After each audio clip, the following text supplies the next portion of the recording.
বাবার আগে সন্তান কবরে চলে যায়, কথা কন্যা ঠিক না বেঠি?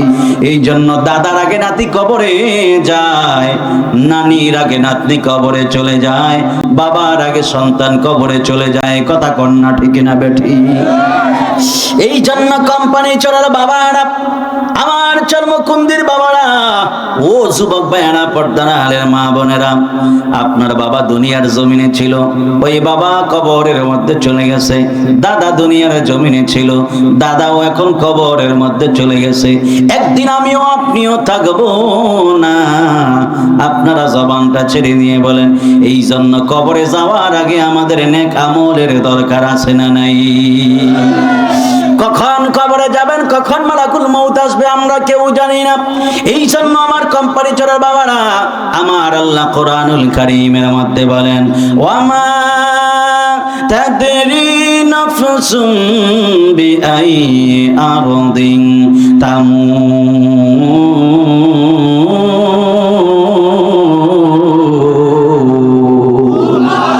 আরো জোরে কন্যা আল্লাহু আকবার বলেন। এই জন্য বাবাজিরা, আমার যুবক ভাইরা, ও পর্দার আলের মা বোনেরা, আমার আল্লাহ কোরআনুল কারীমের মধ্যে বলেন, যুবক ভাইরা, আমার আল্লাহ বলেন, মা তাদরি নাফসুম বিআইয়ি আরদিন তামুত। ও পৃথিবীর বান্দা, কোন জায়গার মধ্যে কি অবস্থায় তোমরা মারা যাইবা, কোথায় মারা যাইবা, কি অবস্থায় মারা যাইবা, পৃথিবীর কেউ জানে না। আপনারা জবানটা ছেড়ে দিয়ে বলেন না, বাবা এটা জানেন কি?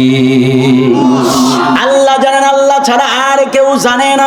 এই জন্য আমার কোম্পানি চোরের বাবারা, অনেক সময় আমরা দেখি কত মানুষ লঞ্চে কইরা ঢাকার দিকে যায়, লঞ্চ ডুবে মারা যায়, লঞ্চ পানির মধ্যে থাকে, পানির মধ্যে আগুন ধরে মারা যায়, কথা কন্যা ঠিক না বেঠি? কত যুবক দেখা যায়, আমি ওই দিন ফেসবুকের মধ্যে আমি দেখলাম, এক লোক রিজিকের জন্য সন্তান বিবি বাল বাচ্চাদেরকে, বিবি বাল বাচ্চাদেরকে বাংলাদেশের মধ্যে রাইখা ওই লোকটা সৌদিতে যাইতেছে, বিমানের মধ্যে উঠছে, বিমান আকাশের মধ্যে উড়ে গেল, অথচ বিমানের মধ্যে তার জানটা বের হয়ে চলে গেল, বিমানের মধ্যে লোকটা মারা গেল। বিমানবালা যারা রয়েছে এরা শত চেষ্টা করলো ওই লোকটাকে বাঁচানোর জন্য, কিন্তু বাঁচাইতে পারলো না। এই জন্য বাবার, আমার এই যুবকের তো ইচ্ছা ছিল আমি বিদেশের মধ্যে যাব, টাকা ইনকাম করব, আমার বিবিকে খাওয়াবো, আমার মাকে খাওয়াবো, বাবাকে খাওয়াবো, সন্তানের বরণ পোষণ দিব, সন্তানকে পড়াশোনা করাবো, কথা কন্যা ঠিক না বেঠি? অথচ ওই লোকটা জানতো না বিমানের মধ্যে আমার মরণ আছে। ওই লোক যদি জানতো বিমানের মধ্যে আমার মরণ হবে, ওই লোক জীবনেও কোনোদিনও বিমানের মধ্যে উঠতো না। এই জন্য আমার যুবক ভাইয়েরা, মুরব্বীরা, কোন জায়গার মধ্যে মরণ হবে আমরা কেউ জানি না। এই জন্য আপনারা জবানটা ছেড়ে দিয়ে বলেন, সদা সর্বদা মৃত্যুর জন্য প্রস্তুত থাকার দরকার আছে না নাই?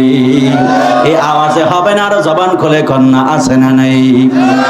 সদা সর্বদা মরার জন্য প্রস্তুত থাকতে হবে। এই জীবনটা বড় ছোট্ট একটা জীবন, এই ছোট্ট জীবনে যদি নবীর মহব্বত নিয়ে যদি কবরের মধ্যে যাইতে পারেন রে বাবা, যদি মহব্বত নিয়ে যদি কবরের মধ্যে যাইতে পারেন, তাহলে হাসরের ময়দানে আমল আর নবীর মহব্বত আমাদের নাজাতের উসিলা হবে, কথা কন্যা ঠিক না বেঠি? আমল করলেন অন্তরে নবীর মহব্বত নাই, মহব্বতের দাম আছে? আছে, দাম আছে। আমল করলেন কিন্তু নবীর মহব্বত নাই, আমলের দাম আছে? নাই, নাই, আমলের দাম নাই, কিন্তু আমল কম করেছেন।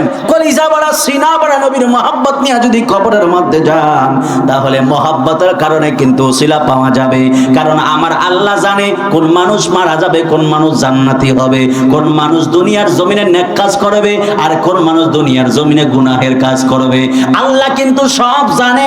কে নামাজ পড়বে আল্লাহ জানে, কে রোজা রাখবে আল্লাহ জানে, কে নামাজ পড়বে না আল্লাহ জানে, কে নবীর মহব্বত করবে না আল্লাহ জানে। কিন্তু আল্লাহ সব জানার পরেও আমার আল্লাহ ডাক দেয়া বলেন, বান্দা, আমি এত কিছু জানার পরেও মরার পরে আমি জান্নাত দেই না, মরার পরে আমি জাহান্নাম দেই না। কেন দেই না জানো নি? আমি আল্লাহ একটা প্রেমের জগৎ রেখেছি, যেই প্রেমের জগৎটার নাম হলো হাসরের ময়দান। ওই দিন হবে শুধুমাত্র ভালোবাসার খেলা। ওই দিন দুনিয়ার জমিনে কেউ যদি নবীর মহব্বত নিয়ে যদি কবরের মধ্যে যাইতে পারো রে বাবা, ওই হাসরের ময়দানে আমার নবীর কাছাকাছি থাকবা। আর নবীর কাছাকাছি যারা থাকবে এরা হাউজে কাউসারের পানি পান করবে।